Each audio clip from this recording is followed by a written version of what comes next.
she told me. She always said, what did you do out there? But my grandmother, she used to ride horseback. She was a famous horsewoman.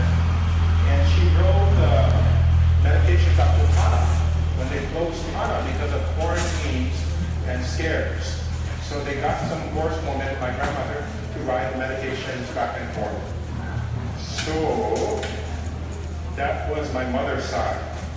I'm just gonna, first of all, I have to thank everybody for coming. This is kind of an important topic. I have to thank a lot of people who set this up who aren't here. The mayor's office, we have the community associations from Kipahulu, Nahiku, and PNI. We have the MISC, Maui Invasive Species folks. We have, I gotta make sure I didn't forget anybody. You have the county people, specifically Dawn Lono's out here representing Bob Carroll's office. You have the Parks and Recreation, et cetera, and we don't have to thank Department of Health. I am Department of Health. So we shall just get going here. We have a pretty tight schedule. We have some guest speakers from Big Island. Big Island has faced this problem since 2004. If they knew what to do, what works and what doesn't work, they will tell us. Always remember, we learn from our mistakes. So hopefully we don't make too many mistakes. But I know the people from Big Island, and they will tell us what works and what doesn't work, and they will tell us what was a mistake or what wasn't. Okay, so let's just get started. There's an agenda. I'm going to try to follow it. The bathrooms are out there.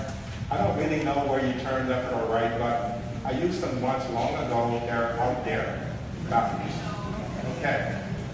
I have to warn people that we are trying to live stream. That means video, real time, on the Facebook page of the county.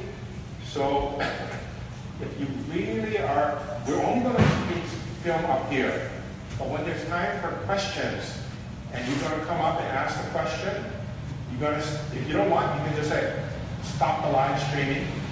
You ask your question, then we turn the live streaming back on. Okay? So we are live streaming. All right. I have to tell you one thing. There is one presentation, how to clean your produce. That's by CTAR, College of Tropical Ag and Human Resources from UH. There will be a presentation, but they could put up their website. There's a website that shows you how to carefully clean your produce, and that's this, gms.ctar.hawaii.edu. So I just put it on my presentation.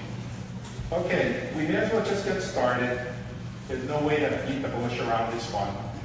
This one is called Rat Lung Disease, and the germ, the parasite, the germ, parasitic worm, is called Angiostrongylus. Angiostrongylus. So a lot of people just say, can we just call it rat lung? Yes, it's a parasite. And that's the germ that's causing the problem.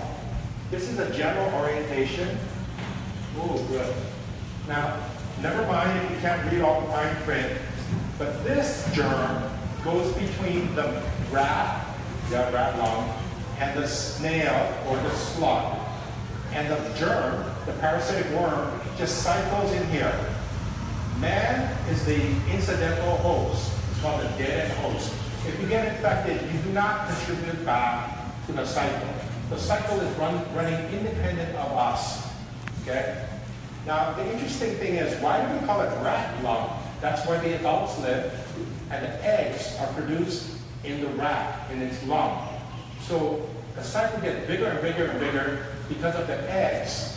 If the rat puts out 10 babies and it goes into the snail, you don't get more germs because you're stuck with 10. But it develops, it has to go a couple stages into the snail or the slug, and then the rat eats the snail or the slug, and it has to go back to the rat.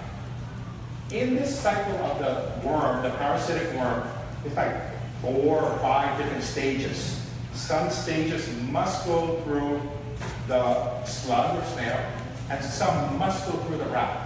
Okay? But in the passage, in the rat, after it comes back to the snail, it goes into the brain of the rat. And as it passes through the brain, it pierces to get out, and the rat's still alive, it's fine.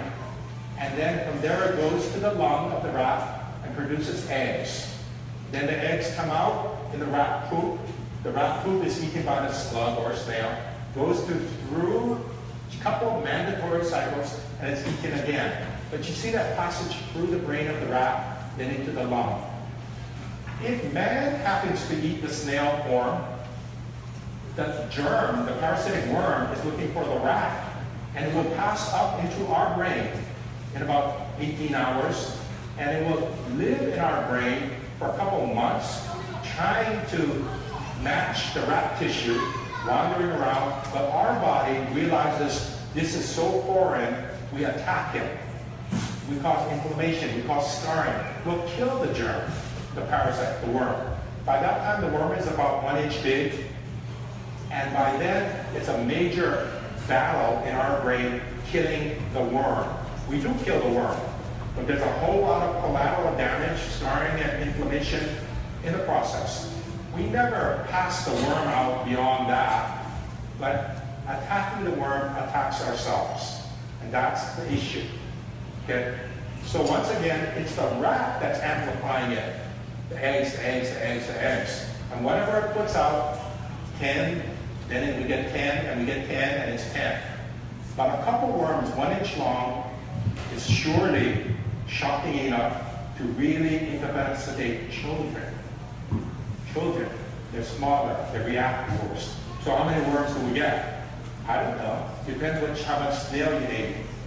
Per gram of snail or slug, I think you can get 40 germs per gram, like size of a pea.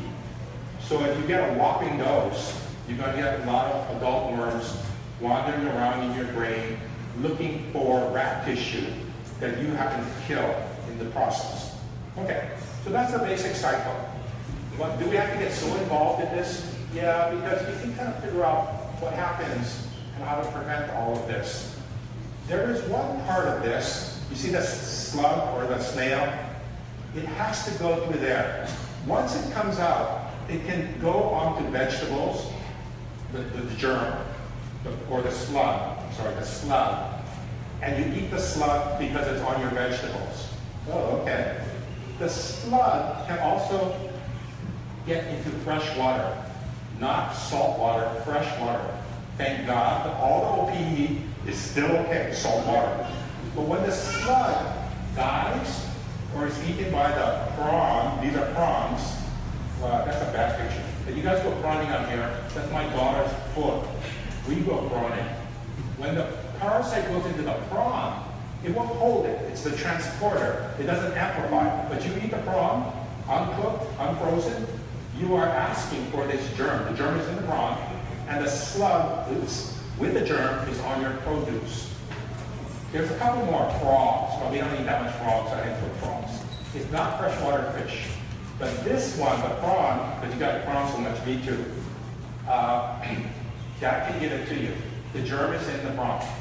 Right now, off the bat, because we eat so many prawns, you can cook the prawn well for 5 minutes, which I never do. I just kind of singe the outside. Or you can freeze it for 24 hours. That'll kill the germ. So me, I used to put my stuff in the freezer. Usually we end up eating it like 2 weeks later. For sure the germ is dead. But when people say, go get me prawn, go eat it now.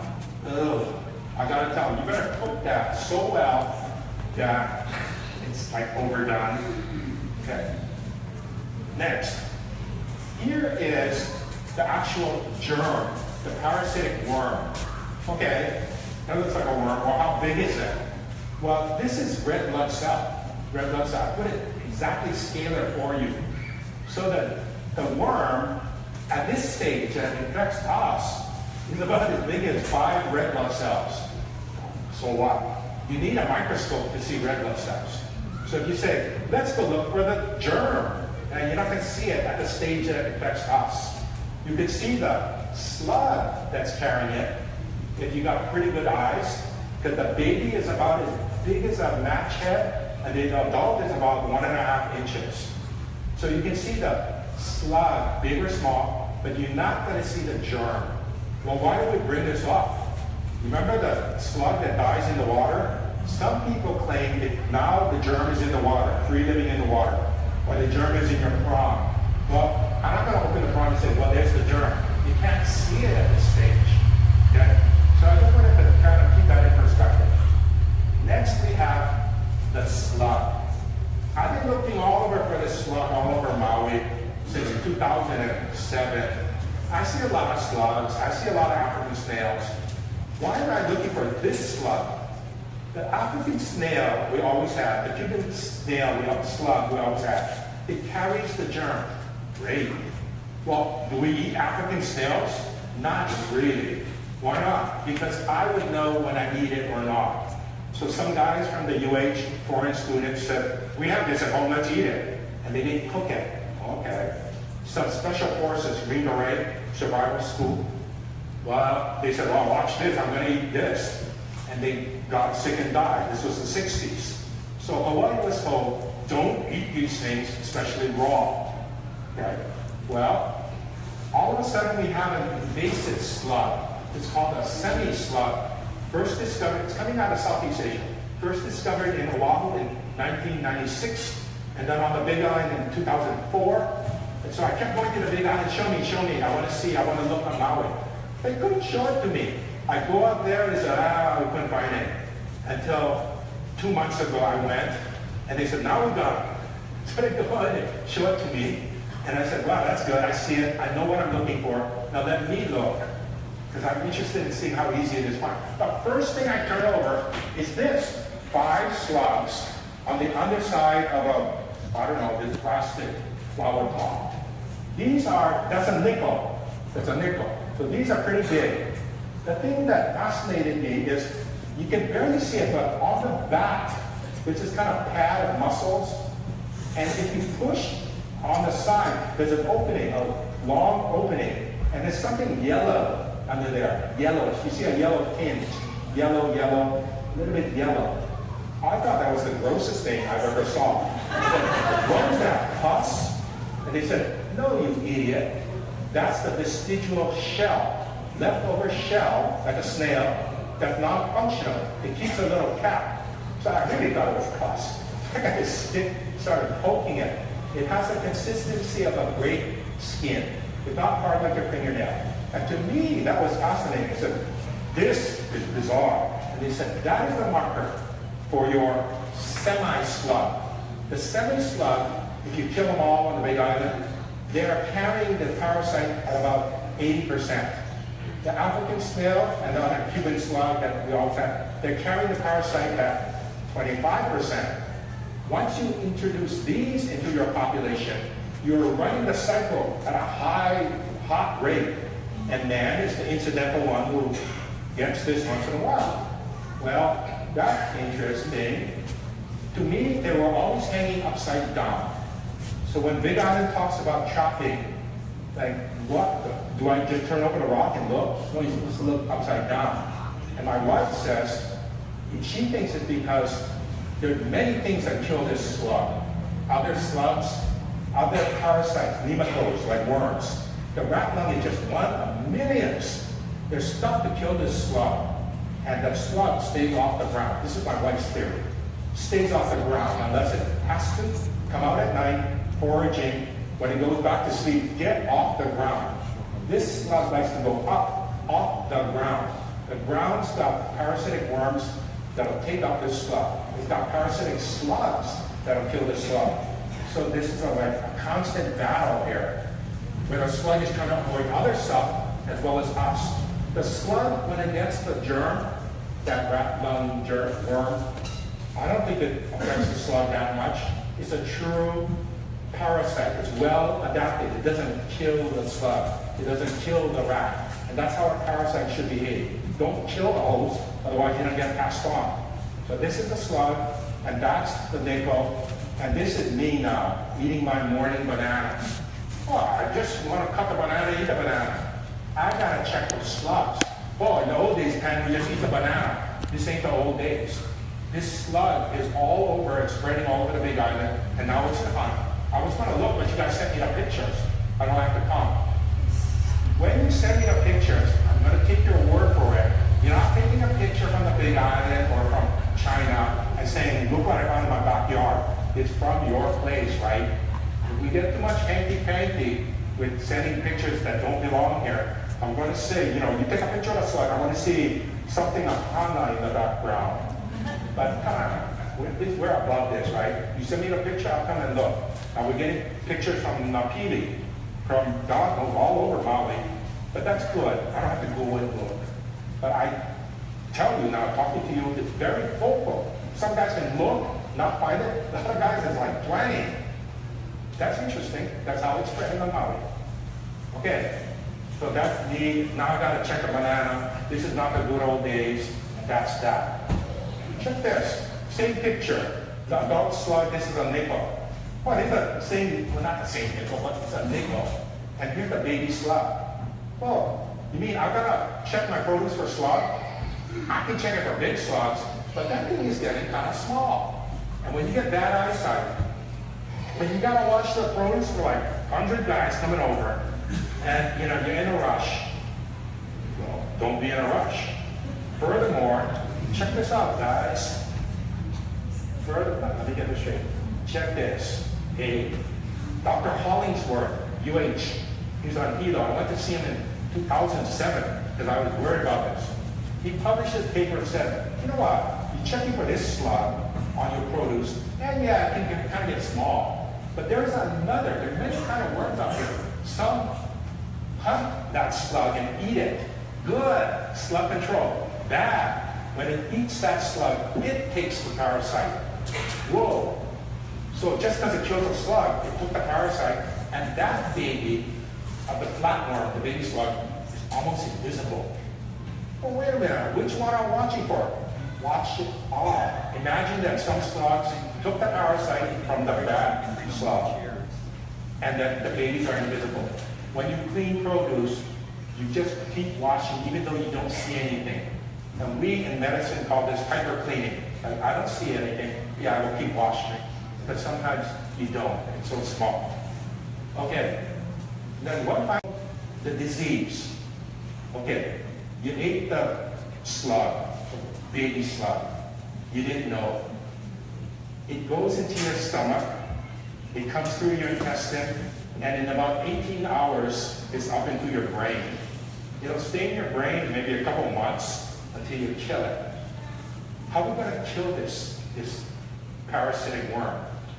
We can kill it in the first 18 hours as it passing through your blood. We can. Well, are you going to come to us? Well, you're not even sick till about 15 hours. Okay, so we just give the drug as soon as we can. No. Once it's in your brain, and we kill it all in your brain, your body reacts to it to clean it up. That's scarring. So if you kill it in the blood, that's good, it never went to the brain.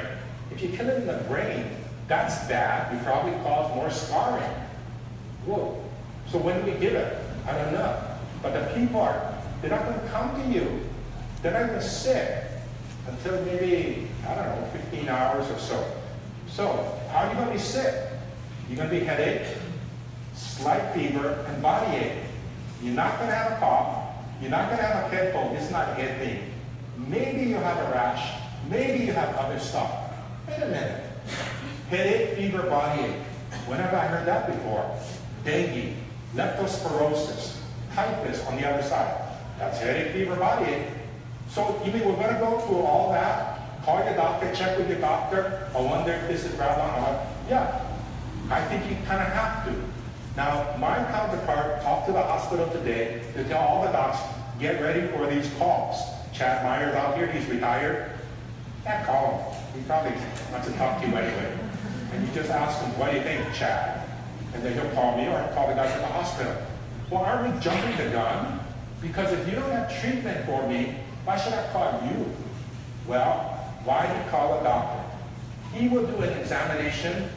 He will draw lab tests. And what if it's not Rat Lungworm? What if it's dengue? Well, what if it's Zika? That is a public health emergency.